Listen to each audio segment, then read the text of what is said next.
에베소서는 먼저 하나님의 풍성하심을 말해요. 그 풍성하심은 긍휼로 또 은혜로 용서로 찾아오고, 그것이 찾아왔을 때 결과적으로 우리에게 나타나는 일은 속량이다. 속량, 구원이죠. 이게 하나님의 풍성하심인데 왜 우리가 예수님에 대해서 배운다고 하냐면, 하나님의 풍성하심이었는데 분명히 반복해서 나오는데 마침내 그게 예수님 안에서 나타난다는 이야기가 나오고, 예수님이 그 하나님의 풍성하심을 그대로 우리에게 직접 삶으로 드러내세요. 그래서 하나님의 풍성함이 예수님을 통해서 나타난 것뿐 아니라 예수님이 그 하나님의 풍성하심을 직접 살아내심으로 우리에게 속량을 주셨다, 구원을 주셨다. 이 내용 같이 한번 살펴보겠습니다. 자, 먼저 성경을 에베소서를 보면 반복적으로 나오는 표현이 있어요. 풍성하다는 표현이에요. 이거를 좀 먼저 살펴볼까요? 자, 1장 7절 말씀입니다. 시작. 우리는 그리스도 안에서 그의 은혜의 풍성함을 따라 그의 피로 말미암아 속량도 죄사함을 받았느냐. 여기 보니까 하나님의 은혜가 풍성하다 이렇게 되어 있죠. 그 은혜가 어디에 나타났냐면 그리스도 안에서 하나님의 풍성함이 나타났죠. 무엇으로 나타났나 봤더니 그의 피로 말미암아. 그러니까 하나님의 은혜의 풍성함의 증거가 뭐냐면 예수님의 피다. 예수님의 피. 결과는 속량 곧 죄사함이었죠. 이게 반복해서 나와요. 한번 18절 보실까요? 자, 18절입니다. 시작. 너희 마음의 눈을 밝히사 그의 부르심의 소망이 무엇이며 성도 안에서 그 기업의 영광의 풍성함이 무엇이며. 조금 다른데 여기는 그 기업의 영광의 풍성함이 있다라고 되어 있죠. 영광도 풍성하대요.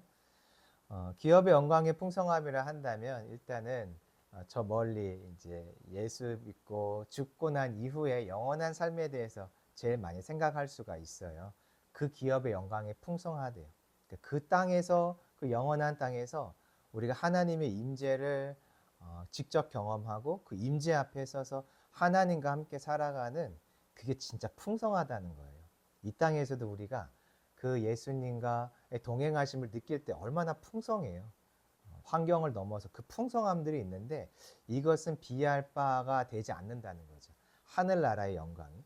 근데 그 하늘나라의 영광의 풍성함은 어떻게 우리가 얻게 된 것이냐면, 하나님의 은혜의 풍성함으로 속량받았기 때문에 영원한 그 풍성한 주님의 임재도 우리가 경험할 수 있는 거죠. 그래서 이 풍성함은 기업의 영광의 풍성함이지만 근본적으로는 풍성한 긍휼로 인한 속량이 기초가 되어서 그 풍성하신 하나님이 영광도 풍성하게 주신다. 이렇게 이해할 수가 있겠죠.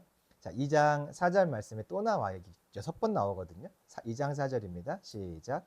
긍휼이 풍성하신 하나님이 우리를 사랑하신 그 큰 사랑을 인하여. 여기 보니까 또 긍휼이 풍성하시다. 그 긍휼이 풍성하시면 증거가 뭐냐 했을 때 여기는 사랑을 주신 것, 큰 사랑을 주신 것. 결과는 역시 똑같아요. 허물로 죽은 우리가 그리스도와 함께 살리심을 받죠. 그 금송아지 사건 기억하세요? 금송아지 사건? 그때 이스라엘이 범죄를 한 거잖아요. 하나님은 지금 은혜를 막 땅에 쏟아부어주고 있는데 말씀이 떨어지는 거니까, 그리고 그들이 눈으로 볼 수 있고 뭔가 소리로 경험할 수 있는 하나님의 임재가 있잖아요. 이거는 이제 부흥의 때나 일어나는 어떤 특별한 일들인데 그 일들이 이루어지고 있을 때 사람들이 범죄했어요. 근데 그때 누구 때문에 살죠? 모세의 중보 때문에. 예수님의 모습을 보여주는 거죠. 그때 그 결과로 이스라엘이 살게 돼요. 느헤미야를 보면은 이때 이스라엘이 어떻게 살아날 수 있었는가에 대한 설명이 나오는데 거기에 긍휼이라는 표현이 나와요. 하나님이 긍휼로 그때 우리가 금송아지 때문에 죄를 지을 때 죽었어야 됐는데 살았지. 그래서 하나님은 이제 긍휼이 풍성하신 분이시라는 것을 알려주고 있죠. 그럼 방금 뭐 얘기하긴 했는데 질문을 해봐야 돼요. 왜 긍휼이 꼭 풍성해야만 할까? 제가 이제 이걸 쭉 읽으면서 근데 예수님의 긍휼이 꼭 풍성해야만 할까? 왜?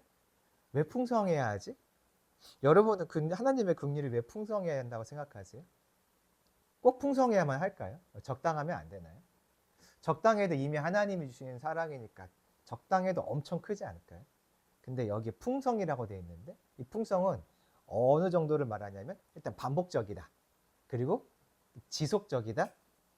그리고 무한하라는 뜻이 있어요. 그러니까 하나님이 우리에게 그냥 난 너희를 아주 사랑해 라는 의미로 풍성하게 사랑을 주셨는데 이게 무한하네요. 무한. 왜 무한한 사랑을 꼭 줘야만 할까요? 왜 반복적으로 또 주셔야 될까요? 그리고 지속적으로 계속 그 사랑을 부어주셔야만 할까요? 두 가지 이유를 찾아볼 수 있는데 첫 번째는 우리 속사람을 강건케 하기 위한 것이고 두 번째는 그 사랑이 없으면은 무한하지 않으면은 우리가 버림받게 돼 있어요. 무한하지 않으면 멈추게 돼 있어요. 하나님의 사랑이. 그럼 우리는 버림받게 되는 거예요. 우리가 아까 이제 아침에 모여서 아이들 키우는 훈육 얘기를 했잖아요. 아이들 키우다 보면 얼마나 화가 많이 나요. 우리의 사랑은 부모의 사랑은 그래도 세상에 다른 모든 것과 비교해서 가장 큰 사랑인데도 우리가 지속적이기가 쉽지가 않아요. 그렇죠? 무한하지 않죠. 또 우리는 무한하지 않아요. 제한적이죠. 이 사랑이 만약에 어느 순간 멈춘다면은 어떻게 되겠어요? 이 자녀를 나의 자녀를 받아들일 수 있겠습니까? 멈춘다면은 관계도 깨지게 되어 있는 거예요. 그래서 하나님의 사랑이 풍성하고 무한한 거죠. 근데 이것도 있지만 첫 번째는 우리의 속사람을 강건케 하기 위해서 하나님이 계속 이 무한한 사랑을 주는 거예요. 로마서를 좀 볼까요? 로마서 7장 22절 말씀.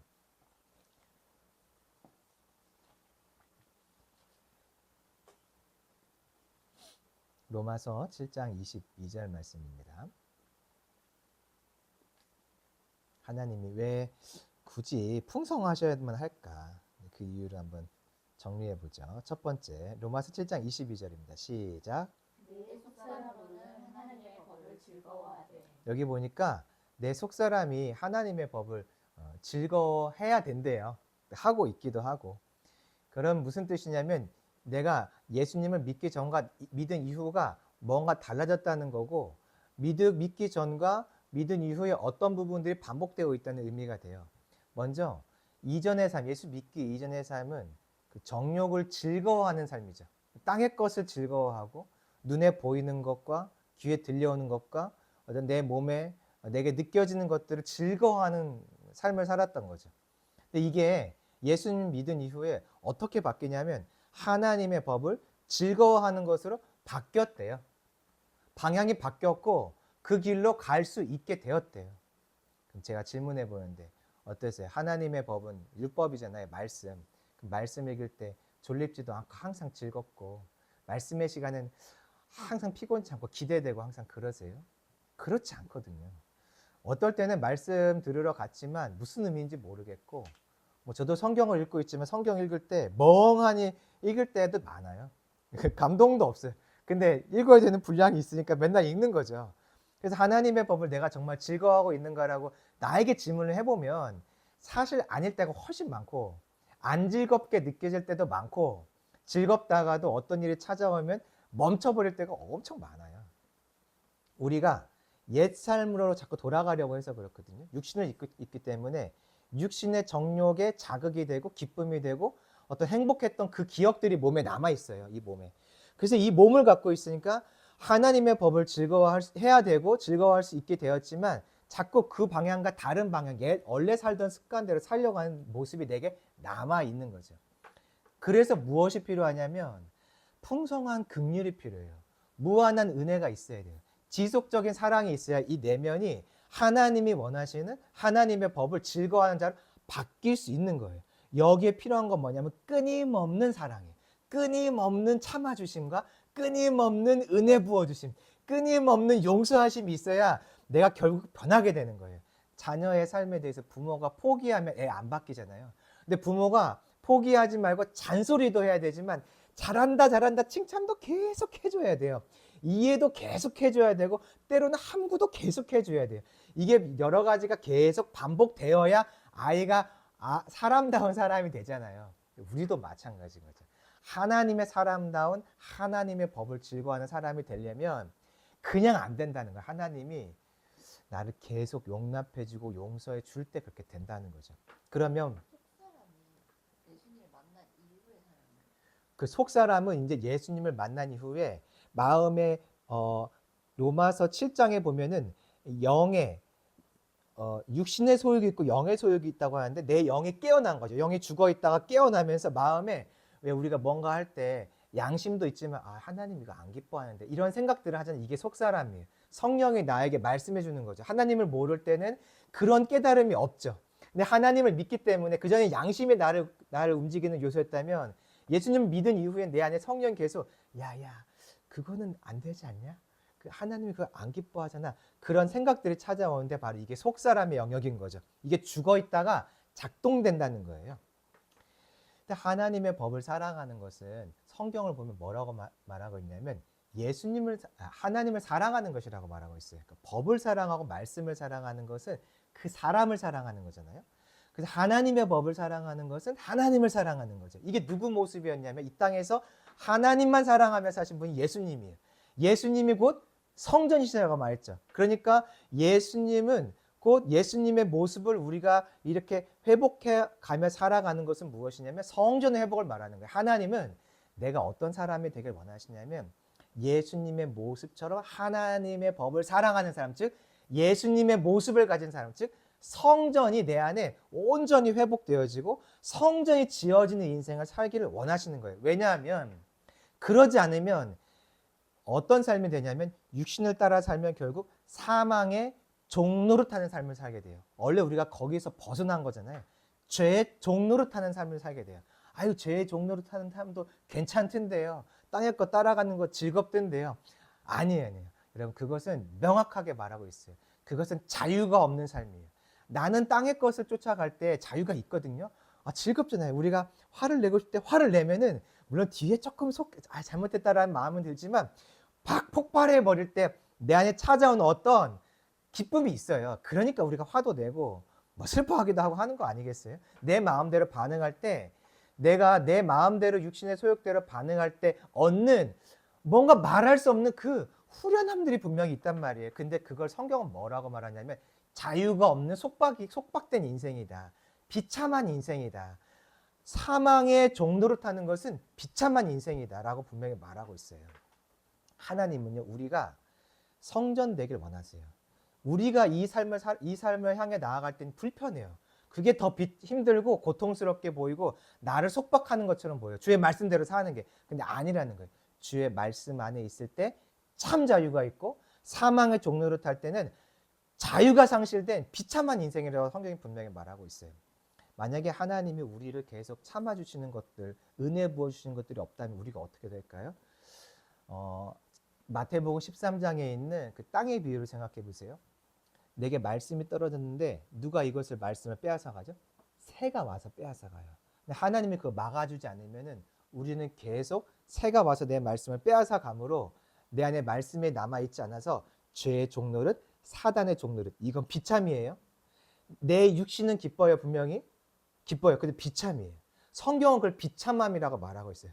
고통이고 아픔이라고 분명히 말하고 있거든요. 하나님은 내가 거기 있지 않길 바라시는 거예요. 주님이 내 염려와 근심들을 주께 맡기도록 계속 내가 맡길 때 야야 넌 또 나한테 염려와 근심을 맡기냐? 야 내 짐도 무거워. 나한테 그만 좀 맡겨. 만약에 그러면 우리의 염려와 근심이 주께 갈 수가 없겠죠. 근데 이 땅에 있는 염려와 근심이 우리 안에 말씀이 자라나는 것을 막는단 말이에요. 마태복음 13장의 땅의 비유를 보니까 만약에 주님이 우리의 염려와 근심을 가져가 주지 않으면 우리는 염려와 근심 때문에 내 안에 말씀이 막히게 돼요. 말씀이 막히면 사랑할 수도 없고 살아갈 수도 없고 성정의 삶이 되지 않는 거예요. 즉 하나님의 말씀대로 사는 삶이 되지 않는 하나님이 볼 때는 야야 너 너무 비참하다. 나랑 함께 사는데 어떻게 아직도 그렇게 살고 있니? 사망의 종노릇하면서 왜 사망을 시키는 대로 왜 죄가 시키는 대로 그렇게 따라가고 있니? 주님이 그렇게 보신다는 거예요. 근데 그렇게 안 될 수 있도록 하기 위해서 하나님은 나에게 참 자유를 주기 위해서 계속 풍성한 긍휼과 용서와 은혜를 주는 거죠. 그래야만 성전이 회복돼요. 우리의 자녀도 건강한 아이가 되려면 어쩔 수 없어요. 부모가 잔소리도 풍성하게 해야 되지만 용납도 풍성하게 해줘야 되고 용서도 풍성하게 해줘야 되고 칭찬도 풍성하게 해줘야 돼요. 그 풍성함이 없으면 결국에는 결핍 있는 아이가 돼요. 부모 없이 자라가는 아이가 어쩔 수 없이 결핍의 삶을 살 수밖에 없잖아요. 건강하지 않은 부모와 사는 아이가 어쩔 수 없이 뭐 육신의 결핍도 있지만 마음의 결핍도 있고 그렇잖아요. 그래서 하나님이 우리에게 풍성한 긍휼로 찾아와 주시는 거예요. 그래야 성전이 지어져요. 이것을 이제 눈으로 볼 수 있게 하나님이 우리에게 주신 사건이 있는데 그게 무엇이냐면 솔로몬이 성전 지은 사건이에요. 자, 하나님은 아버지신데 우리에게 풍성함으로 긍휼과 용서를 주셔서 우리 안에 성전이 온전하게 회복되게 하시자. 참 자유, 말씀으로 인한 자유를 살게 해주세요.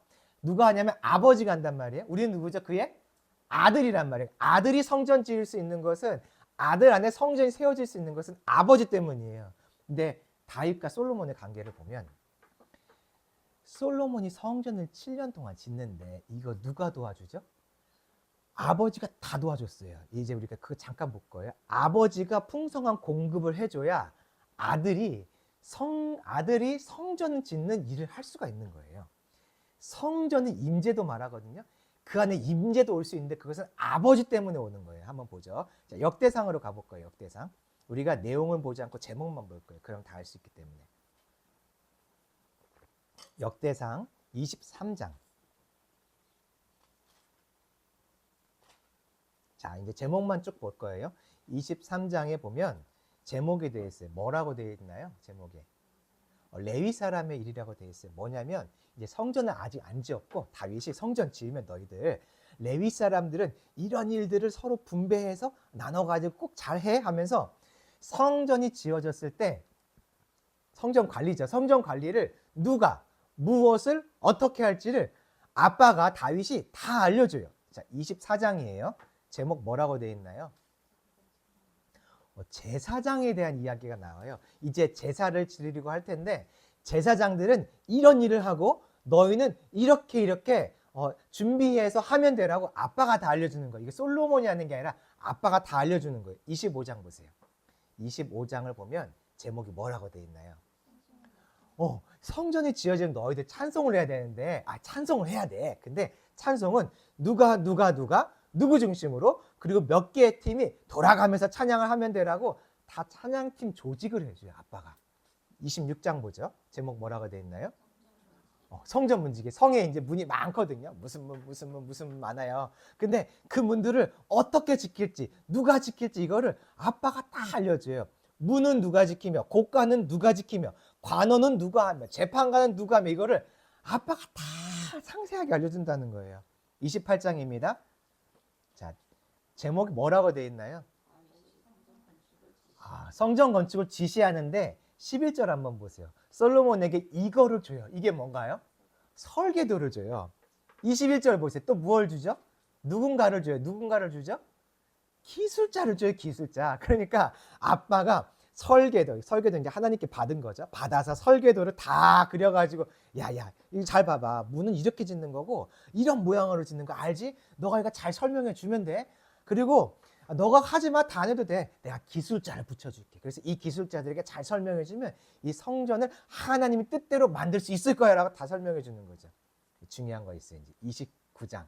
사실은 이게 진짜 중요해요. 제목 뭐라고 되어 있나요? 예물을 준대요. 예물. 성전 건축을 하려면 예물이 필요해요. 솔로몬이 자기 성은 13년 동안 짓고 성전이 17년 동안 지었어요. 왜 그러냐면 자기 성은 자기가 준비해서 지어야 된 성인 거고 성전은 엄청 크고 화려한데 아빠가 다 준비해 놨기 때문에 그냥 재료가 있고 사람이 있으니까 시작하면 되는 거예요. 그러니까 금방 끝나는 거거든요. 2절 한번 보세요. 뭐라고 말하냐면 힘을 다하여 준비했대요. 다윗이 힘을 다하여 준비해 줬대요. 그러면 백성들에게 다 뜯어냈냐? 아니에요. 3절 보세요. 내가 사유한 금은도 드리죠. 내 것도 다 내가 너한테 줄게. 너 이걸로 하면 돼. 6절 보세요. 지휘관들도 즐거이 다 헌금했어요. 9절.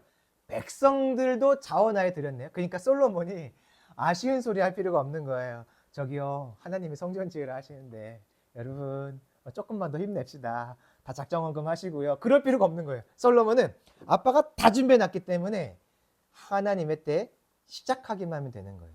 이 모든 준비를 누가 줬다고요? 아버지가. 그랬더니 솔로몬이 성전을 지었는데 그럼 어떻게 성전을 지었냐면 아빠가 준 말대로, 아빠가 준 설계도대로, 아빠가 준 계획대로, 아빠가 준 사람들로, 아빠가 가르쳐준 방법대로 모든 성전의 기구와 뭐 모든 물건, 지키는 사람, 찬양하는 사람, 예배한 사람을 아버지가 준 말 그대로 다 했어요. 그랬더니 거기에 누가 임하시죠? 하나님이 임하시는 거예요.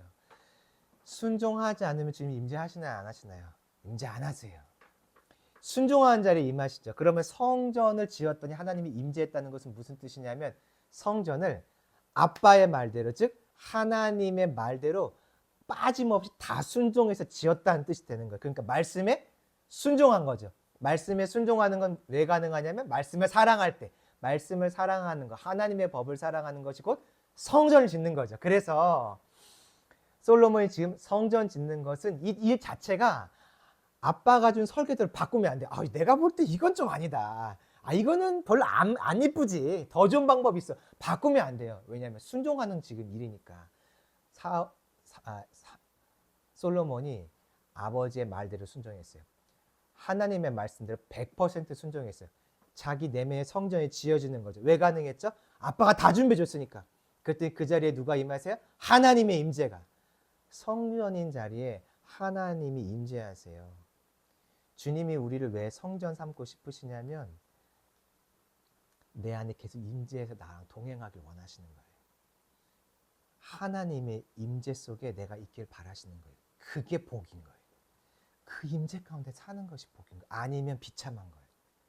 그래서 하나님은 나에게 그 자리를 인도하시는 거죠. 두 번째, 만약에 풍성한 은혜가 없으면 또 어떻게 될까? 앞에서 잠깐 설명했는데 결국 우리 버려질 수밖에 없어요. 자, 호세아 11장 8절을 보죠. 호세아 11장 8절 말씀이에요.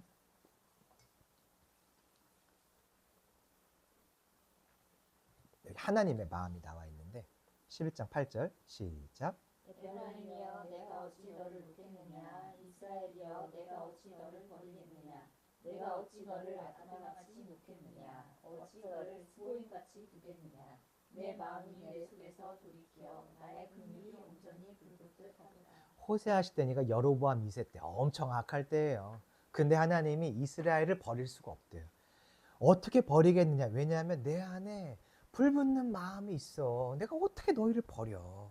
못 버리지. 그러니까 하나님의 이 불붙는 풍성한 사랑이 없으면 버려지는 거예요. 주님도 포기하시는 거야. 우리도 자녀를 키우면서 내가 낳은 자녀지만 진짜 그럴 때가 있잖아요. 우리 아이가 아기 때 잠을 그렇게 안 잘 때 자다가 이제 겨우겨우 재워가지고 살짝 내려놓으면 깼을 때 그때 힘든 게 아니라 화가 나고 막 진짜 그때 말로 표현할 수 없는 그 화가 막 치밀어 올 때가 있더라고요. 내 자녀, 내 아이라도 내가 정말로 이건 그만했으면 좋겠다는 그 포기하고 싶은 마음이 들 때가 있단 말이죠.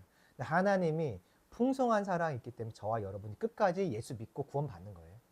안 그러면 버려지는 거예요. 안 그러면 버려지는 거예요. 주님, 너는 더 이상 나랑 같이 못 가겠다. 야, 내가 넌 감당 안 돼. 너는 그냥 네 갈 길 가라. 그럼 우리 죽는 거잖아요. 근데 주님은 포기할 수 없대요. 왜냐하면 풍성한 사랑이 있기 때문에. 풍성한 사랑이 왜 필요한가?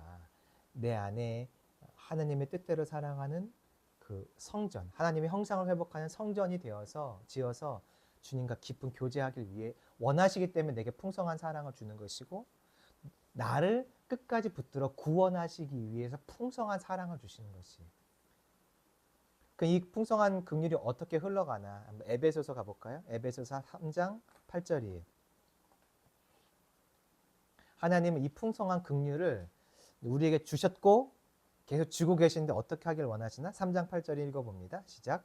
모든 성도 중에 지극히 작은 자보다 더 작은 나에게 이 은혜를 주신 것은 측량할 수 없는 그리스도의 풍성함을 이방인에게 전하게 하시고. 이 풍성하심을 우리가 갖고 있다가 이방인에게 전하게 원하신대요. 그러려면 뭐가 필요하냐면 내가 진짜 이게 풍성한 줄 알아야 돼. 이 풍성하다고 느껴져야 말하게 되는 거예요. 오늘은 이제 아침에 이제 하루를 시작하면서 하나님, 내가 오늘 하루를 시작한 나한테 뭘 원하세요? 내가 오늘 그거 순종하겠습니다. 그랬어요. 그때 마음에 만나는 사람마다 복음 전해라 그런 마음을 주셔가지고 오늘 아침에 과일집 갔잖아요. 과일집 아저씨한테 아저씨 저 이제 몇 달 안 남았습니다. 이제 그러니까 이제 잘 들으셔야 돼요. 이제 몇 달 안 남았습니다. 예. 예수 믿으세요. 구원 받으세요. 그럼 오늘 아침에 도서관 갔거든요. 선생님이 있어요. 맨날 만난 선생님. 책 빌려주세요. 그러면서 선생님 교회 다니세요? 옛날에 다녔다가 지금 안 다니는데 선생님 이제 교회 가세요. 예수 믿고 구원 받으세요. 순종했어요. 순종. 하나님 원하는 건 뭐냐면은 이 긍휼이 경험되어지면 말해볼 수 있거든요. 근데 이게 지식으로만 있으면 잘 말이 안 나와요. 왜냐하면 의무로 해야 되니까. 의무는 원래 어렵잖아요. 근데 이게 진짜 풍성하지 하면은 말해볼 수 있는 힘이 더 많이 생겨요. 뭐 그래도 저 같은 성격은 원래 어려워하는 성격이라 잘 못하지만 그래도 이게 자꾸 경험되면 조금 더 쉬운 거예요. 하나님은 그렇게 하길 원하세요. 누려라. 풍성한 은혜를 경험해라. 그리고 전해라. 에베소서 2장 7절이에요. 또 읽어볼까요? 2장 7절 시작. 이는 그리스도 예수 안에서 우리에게 자비하심으로써 그 은혜의 지극히 풍성함을 우리는 여러 세대에 나타내려 하십니다. 주님은 그 풍성한 은혜를 나타내고 싶으시대요. 우리가 이거 기억해야 돼요. 내 안에 부어진 것은 나 혼자 누리라고 주신 게 아니었어요. 알려주라는 것이고 나타내서 다른 사람들도 그 비참함에서 벗어나라는 이야기였어요. 월요일날 아버지 기도회 갔는데 그때 역대상 1장인가 하 1장인가 뭐 그 말씀 묵상하면서 1000번째 이야기가 나왔는데 한 아버지가 질문했어요. 999번째까지 드렸으면 하나님이 찾아오시냐? 그 질문을 하는 거예요.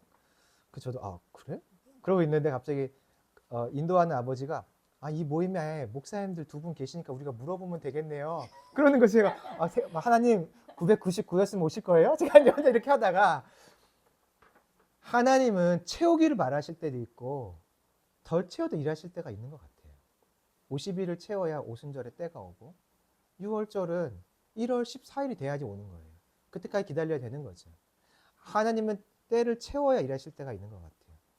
그런데 하나님께서는 분명히 뭐라고 말씀하셨냐면 우리가 우리에게 재앙과 심판을 선포해놓고 아합에게 선포했지만 아합이 겸비했거든요. 한번 너무 두려운 마음에 하나님 앞에서 회개한 시간을 가질 때 뭐라고 말씀하시냐면 너에게 내리려고 심판을 내가 너의 때에 내리지 않고 너의 아들 요람 때 내리겠다고 약속하세요. 그것을 보면 하나님의 때가 분명히 선포되었음에도 불구하고 그것이 때로는 축소되거나 연장되거나 유예되거나 그런 일들이 분명히 있어요.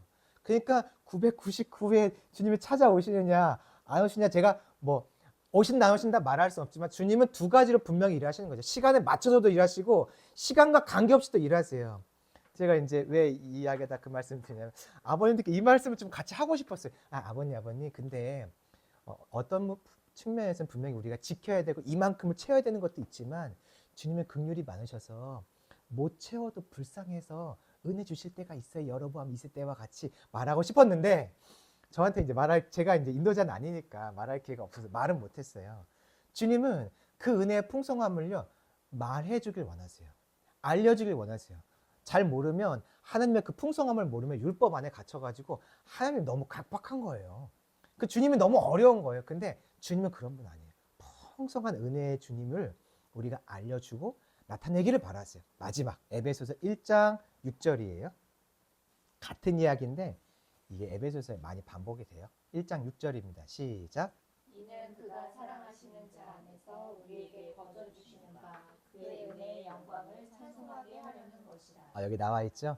그 은혜의 풍성함을 왜 우리에게 부어주시냐면 그래서 내가 속사람이 강건케 돼서 성전이 되어지고 주님과 깊은 임재 속에 있게 하길 원하시냐면 내가 버려지지 않고 계속 주님 안에서 이렇게 내가 이끌림 받아서 내가 영원한 구원의 길을 결국 가게 하시냐면 다른 사람들에게 이거 알려주기 위해서 알리라고 자꾸 그 은혜를 주신다는 거예요. 그러므로 우리 안에 먼저 이 은혜가 회복됐으면 좋겠어요. 풍성함이 경험됐으면 좋겠고 믿어졌으면 좋겠어요. 그런 다음에 이것을 나누는 또 그런 믿음의 자리, 다른 사람, 이 비참함 가운데 있는 사람들을 이끌어오는 그 자리로 우리가 함께 쓰임받는 인생이 되기를 소망합니다. 자, 뭐 질문 할 말씀 있으셨나요? 아니죠? 네.